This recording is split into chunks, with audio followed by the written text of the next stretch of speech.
Now, I had a friend who used to come and sit here at Spirit Rock. I haven't seen him for quite a few years. His name is Milton Friedman, the same as a very famous, perhaps Nobel Prize winning, I'm pretty sure, economist from the University of Chicago. And this fellow, Milton Friedman, my friend, was a speechwriter in Washington. He worked for a number of senators, and he was also a speechwriter in the White House, I think during Jimmy Carter's administration. And it was during Jimmy Carter's administration there was some great financial difficulties in the markets. Inflation was really high, and my friend Milton Friedman was working at the White House at that time. And one day he got a call from the treasurer and financial director of this huge umbrella organization from one of the largest church groups in America. And this person called and said, "Is this Milton Friedman?" And he said, "It is." And he said, "Listen, I want to introduce myself, and I work for this huge umbrella organization, you know, the finances of these churches in America, and it's really tough economically out there, and I don't quite know what to do, and we have these billions of dollars that we have to invest in the right way, and so forth, and do you have any suggestions for us?" And my friend Milton Friedman said, "Have you considered giving it to the poor?" To which the person on the other end of the line, with kind of a shocked voice, said, "Is this the real Milton Friedman?" And my friend Milton replied, "Is this the real church?"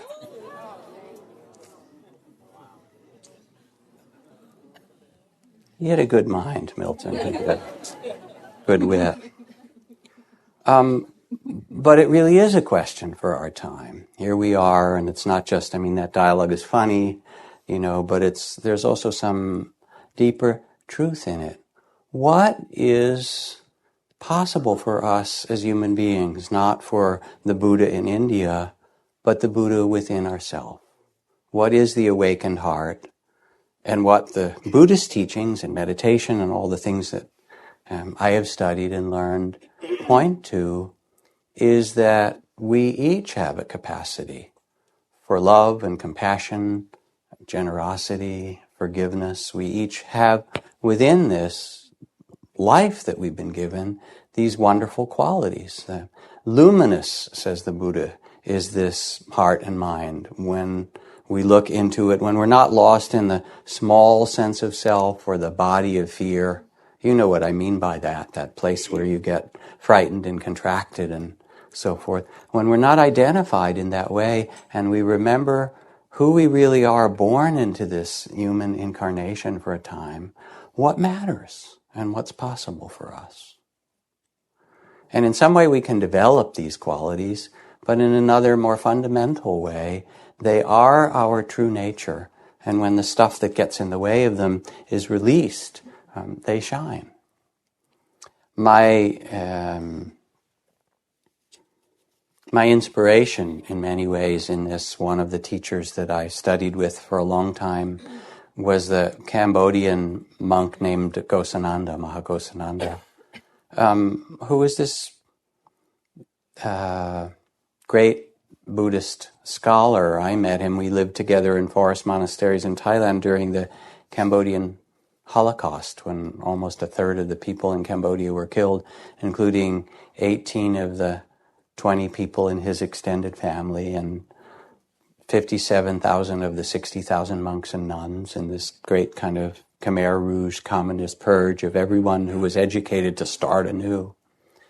And he was unlike many of the great spiritual masters of Asia that I studied with. He didn't make big temples, although there were dozens and dozens of temples that functioned in his name. But he didn't stay there. And he died this year, and this was a really beautiful obituary in The Economist magazine. Said he didn't stay at his temples, even though they honored him. He would be far away walking, and where he walked was often remote, neither safe nor quiet. He would tread a little bird-like man with hands folded and head bowed along the narrow paths that threaded through the jungle forests of central Cambodia. Care was necessary, for the ground had been sown with landmines up to the edge of the trail. And he would walk, and he did this for 15 years through the war zones, bringing people back to their villages who were refugees, chanting loving kindness the whole way. And sometimes they'd be shot at and grenades would be sent and, thrown at them and so forth, and they would stop and do some more chanting. He was an amazing person. He spoke 15 languages. He was a polymath, a great intellectual and scholar. But that wasn't what mattered to him. What mattered was love. And wherever he went, he would hand out tens of thousands of copies of the Sutra on Loving Kindness from the Buddha. On his walks, the message remained the same. There was no complication.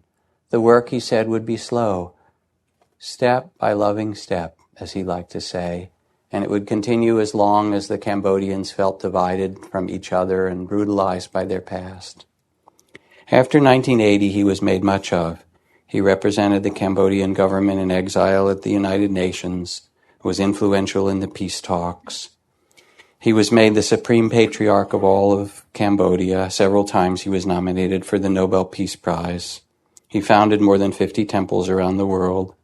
Sometimes he spoke there, but his first priority lay elsewhere. It was to appear bird-like out of the Cambodian forest, to surprise a man digging or a woman washing, to remind them that the power of love was stronger than the forces of history, and then to move on, to chant to them, hatred never ends by hatred, but by love alone is healed. This is the ancient and eternal law. And he would chant this over and over to people whose hearts were broken and lives were torn apart, and say, this is the only way you can redeem yourself, and redeem your children, and redeem this land. And what was beautiful about being with Ghosananda is that he didn't feel like that was special or unique to him, or that you had to be some great person to do it. Everybody he met, he talked to in the same straightforward, simple way, and said, love is possible for you. It really is. And you'd hear him and you'd believe it. Basically, you could feel it. I think it's neurologically, it's the mirror neurons, if you want to study modern neuroscience, that actually reflect when we are in the presence of another. Our whole nervous system actually picks up what's happening with that other person.